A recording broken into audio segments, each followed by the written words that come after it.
El mouse. Vamos a empezar con su pintura. Aquí tengo una estupenda ilustración de Ron Worstad en la que ha sido bastante fiel a las pocas fotos que hay de este vehículo. Solamente se fabricaron dos, de los cuales el primero llevaba únicamente una estructura simulando el peso de la torre y en el segundo sí ya tenía una torre. Los dos inicialmente estuvieron pintados en el rojo óxido, una imprimación que es la que llevan los vehículos alemanes tal y como salen de la fábrica, de la cadena de montaje, y después se pintaron en el amarillo oscuro alemán típico con algunas vírgulas que a través de las fotos en blanco y negro que nos han llegado sabemos que son en verde y en marrón. La versión 1 además incluía una hoz y un martillo pintadas por aquí de un modo bastante torpe para intentar engañar a los servicios secretos enemigos y parecer que es un vehículo soviético capturado. La versión 2 va con estas manchas hechas con un spray que cuando observamos la foto parece que la persona que ha ido pintando ha tenido auténticas dificultades de llegar a algunas partes del casco y según se acercan a otras los trazos del spray son más precisos y según se alejan están más difuminados. Voy a intentar simular este tipo de camuflaje. Va a ser la primera vez que yo hago un camuflaje con bordes difuminados y por lo tanto tendré que utilizar técnicas que son totalmente nuevas para mí. Para aplicar el color a la maqueta voy a mezclar la pintura con la cera bosque verde, que no es cera, es una especie de barniz satinado, brillo, de un precio muy económico y que hace que la pintura quede transparente, de modo que va a coger color pero se va a seguir viendo la modulación de blanco y negro que hay debajo. Además, va a quedar una superficie satinada que viene muy bien para aplicar los óleos, los lavados, etc. En las fotos del vehículo real vemos como alguien de la fábrica ha pintado unas franjas de color verde y marrón para camuflar el vehículo. A pesar de que es un camuflaje para mi gusto bastante feo, lo consigue bastante bien porque la forma de este tanque es una forma bastante cuadrada. Visto de lejos casi parece una caja de zapatos gigante. Y estas vírgulas, estas líneas difuminadas logran desdibujar la forma. Para pintarlas he seguido el patrón que se ve en algunas de las fotos de época. Es difícil porque no hay fotos desde todos los ángulos. Además resulta que se ve como la persona que lo pintó el brazo no le daba. Las zonas más cercanas a su posición tenían las líneas más nítidas y sin embargo las que iban quedando cada vez más lejos de su brazo, bien por estar más alejadas, bien por estar más altas, el chorro de pintura se abre y la línea es más difusa. Para conseguir este efecto difuminado pues he probado algo que tampoco he hecho nunca, que es pintar con laca. He usado las pinturas de Kunze, siguiendo el consejo de muchos compañeros modelistas de que las lacas son el tipo de pintura más apropiado para hacer difuminados con el aerógrafo. Desde luego no me ha dado absolutamente ningún problema el aerógrafo y no se me ha producido ningún atasco. Cuando monté esta maqueta hace ya un cuarto de siglo no tuve la precaución de dejar las cadenas y las ruedas sin pegar para facilitarme el proceso de pintura, así que ahora me las veo haciendo algún que otro truco para poder pintarlas. Los lavados, que vienen normalmente disueltos en disolvente para esmalte, o los óleos, son como un proceso de maquillaje con el que vamos usando la capilaridad o usando incluso la gravedad que hace que los pigmentos se depositen al fondo mientras que el disolvente se quede flotando arriba. Vamos a maquillar la maqueta para hacer resaltar todos esos pequeños huecos, todos los tornillos, todas las pequeñas grietas y de ese modo hacer la maqueta mucho más atractiva.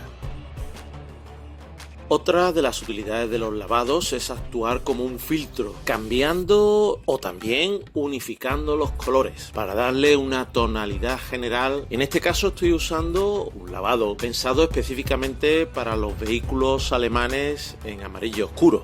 Los lavados tienen un tiempo de secado bastante largo y eso podemos aprovecharlo para retocar infinidad de detalles. Cualquier fallo que hayamos cometido con un poco de disolvente y un pincel limpio podemos perfectamente arreglarlo. También podemos esperar que se evapore el disolvente, aún así todavía no se habrá secado la pintura y con una esponjita desmaquilladora, en este caso de las que venden en el Mercadona, podemos ir retirando el exceso en la zona donde no queremos que se quede depositado.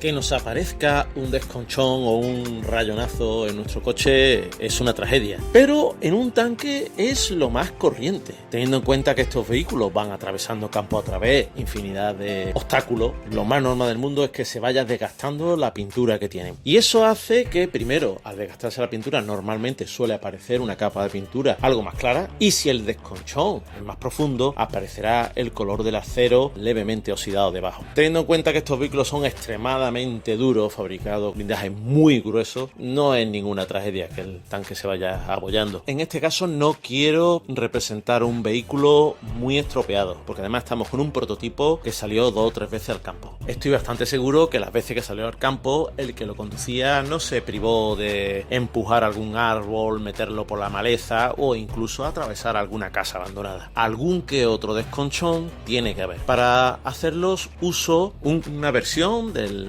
amarillo oscuro alemán, un poquito más clara, y luego uso un marrón rojizo, grisáceo y oscuro para pintar la parte más profunda del desconchón. Estoy intentando aprender a hacer los desconchones con esponja y poco a poco voy viéndome algo más suelto, pero todavía me siento más seguro haciéndolos a pincel. Una de las cosas que me di cuenta casi al final del montaje de esta maqueta es de la existencia de esta manguera que va del enorme bidón de combustible al interior del vehículo. En las fotos en la maqueta de madera a tamaño real que se construyó, se ve perfectamente cómo es esa manguera. En las fotos del vehículo real no se ve tan claramente, pero se distingue que está ahí. Así que yo lo he pintado como si fuese una manguera de goma normal y corriente, con un par de conectores cogido con cinchas. Las ruedas de este vehículo no tienen goma en las llantas. La goma está en el interior de la rueda. Las ruedas van a estar en constante rozamiento con las cadenas, así que tiene que ir en color metal.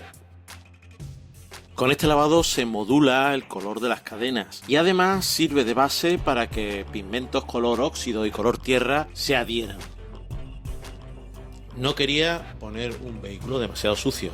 Estamos hablando de un prototipo que ha salido muy poco al campo, pero sí un poco de barro sí le voy a poner, sobre todo porque hay muchos fallos en el tren de rodaje. Unas cuantas salpicaduras de barro creo que serán suficientes para esconderlos. Con una fina capa de pintura color polvo, unifico el barro seco con los colores de las cadenas, las ruedas y los bajos del vehículo. Para darle el toque metálico a las cadenas, con un pincel de silicona froto pigmentos de grafito molido. Esto se podría hacer también con un lápiz blando de una dureza del 4B o el 8B, pero la verdad es que el pincel de goma da muy buen resultado. El periscopio de la torre tiene una forma muy curiosa, casi parece los periscopios de los submarinos de los dibujos animados. En la maqueta de Dragón viene el protector de ese periscopio tapado. Al haber ahuecado el interior hay que fabricar este periscopio. No tenía planos ni fotos, así que me he guiado por lo que he visto que venía en la maqueta de Tacom. Ha sido una forma fácil de hacer. Para simular los típicos desconchones y el óxido que se forma por el intenso calor de los tubos de escape, primero le he dado con una esponjita color marrón rojizo y después lo he repasado con un lápiz acuarelable de color naranja. El panel liner de Tamiya es muy cómodo porque en el mismo bote incluye su pincelito, con lo cual nos quitamos de limpiar pinceles y va genial para resaltar cualquier huequecito, cualquier zona, en este caso de la antena y de su base de goma, por lo tanto iría en un gris oscuro. Para simular la transparencia del periscopio del conductor, primero pinto en un gris oscuro todo lo que sería el cristal, para después sacar unas luces con un gris medio y un blanco, y por último pintarlo con una tinta transparente verde y brillo.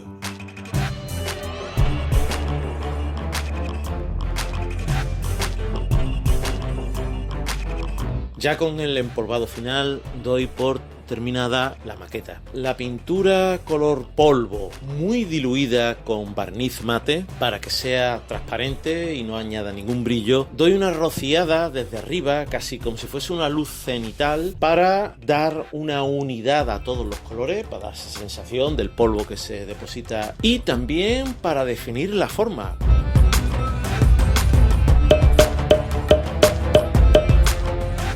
El mouse, el ratón, esa excentricidad del Dr. Porsche, el mismo diseñador del Volkswagen Escarabajo o del Porsche 911. Otra maqueta más que dejé abandonada en los 90 que por fin la termino. Estoy deseando ya de empezar a hacer maquetas nuevas, pero creo que todavía pondré al día alguna que otra maqueta antigua.